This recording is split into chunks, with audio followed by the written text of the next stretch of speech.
nothing tastes better than some buttered up sweet corn at a famous summertime barbecue.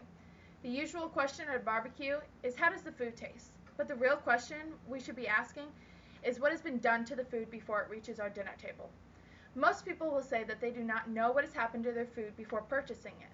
This is because foods that are genetically modified are not appearing that way in the supermarket. Companies are portraying genetically modified organisms as the way of the future for a sustainable agriculture, but in truth, they aren't actually helpful as we imagine. Genetically modified organisms, GMOs, are organisms whose genetic characteristics have been changed or altered by the addition of a modified gene or a gene from another organism using the applications of genetic engineering.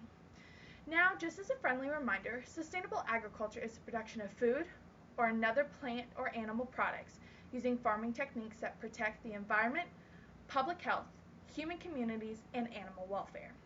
GMOs are not positively contributing to a sustainable agriculture due to the methods used, the underlying truths, and the potential risks. One sustainable agriculture practice is the production of high yields without undermining the natural resources and systems which productivity is dependent upon. This sustainable practice alone goes against GMOs because of the way they are created. According to the 2013 article, Hybrid Seeds vs. GMOs, written by Mattern, GM varieties are created in the lab using highly complex technology such as gene splicing.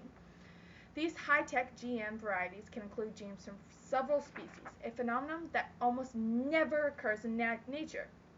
To continue on how GMOs are created, author Robin Mattern of the 2012 article, The Threats from Genetically Modified Foods, describes that some genetically modified crops have been engineered to include genetic material from Bacillus thuringiensis, BT, a naturally occurring bacterium that can be found in the soil. With this information, it can be inferred that GMOs are not contributing to a sustainable agriculture because they do not follow the natural process of nature, but instead undermine the natural system and resources of productivity. The saying goes, the truth will set you free. In this case, the truths of GMOs will provide a more sustainable agriculture and release consumers from the tyranny of the food industry. A commonly sold truth of the GMOs is that they are strictly regulated for safety, but in reality, they are one of the least regulated commodities on the market today. However, according to Antoniou, Robinson, and Fagan of the 2012 evidence-based examination article, GMO Myths and Truths states that nowhere in the world requires long-term or rigorous safety testing of the GM crops and foods. In addition, regulatory assessments are based on the data provided by the company producing the commodity. And this is the company that will be profiting from positive data. Another claim that is generally exaggerated is that GMOs benefit the environment and the farmer, but in reality, they do not. Authors, again, Antoniou, Robinson, and Fagan, discuss that GMOs do not increase crop yields, but they naturally occur over time without the help of GM traits.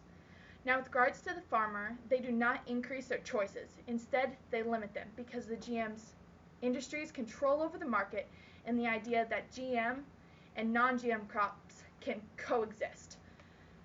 These false claims by the GM industry is creating misunderstandings for the consumer and creating an agriculture that is unsustainable.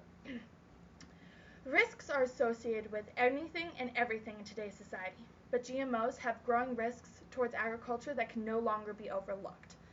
A growing risk of the GMOs, according to the 2001 article, The Rapid Emergence of Genetic Modification in World Agriculture, Contested Risks and Benefits, which can be found in the Journal of Environmental Conservation, is gene flow. Gene flow is where transgenes could transfer from a GMO to a wild relative or bacteria in the soil or even human guts. This is a potential risk due to the unpredictable behavior of GMOs and their unnatural processes. Another risk we are facing, according to author Preddy, is the loss of biodiversity within the farm. This is because the transition towards clean fields that have no weeds.